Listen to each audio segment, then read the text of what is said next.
But speaking of this place that I worked at, we had some weird customers. I have to be honest with you. I've never seen weirder customers than the customers I saw when I worked at that store. And it was a little bit frightening and uncomfortable at times, to be completely frank and unbridled in telling the truth. It was at this workplace that I was introduced to the term Manpon. Yeah, it's just as disgusting as it sounds. And I felt like I was being sexually harassed when this guy told me what it was. Here's what happened.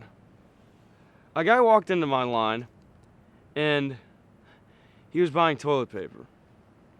I asked him if he wanted the toilet paper because it was more expensive than one we had on sale, and part of my job was recommending sale products as opposed to products that were more expensive. I asked him what he wanted, and he said, either way it'll work as a Manpon. I was like, a Manpon? What do you mean? And it was at that moment that he said, oh, I thought you knew. I thought you did it too. I said, did what?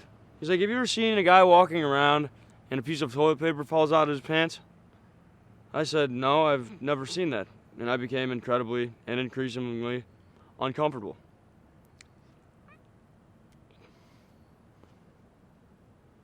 He looked me dead in the eyes with my manager only a few feet away. And he said, oh, well, when you jerk off, there's post-spurting leakage. And what I usually do to solve that problem is I put toilet paper on my dick. And that's what a Manpon is. It prevents chafing and all kinds of uncomfortable leakage. I really felt like getting a lawyer involved at that moment, or at least calling the police, but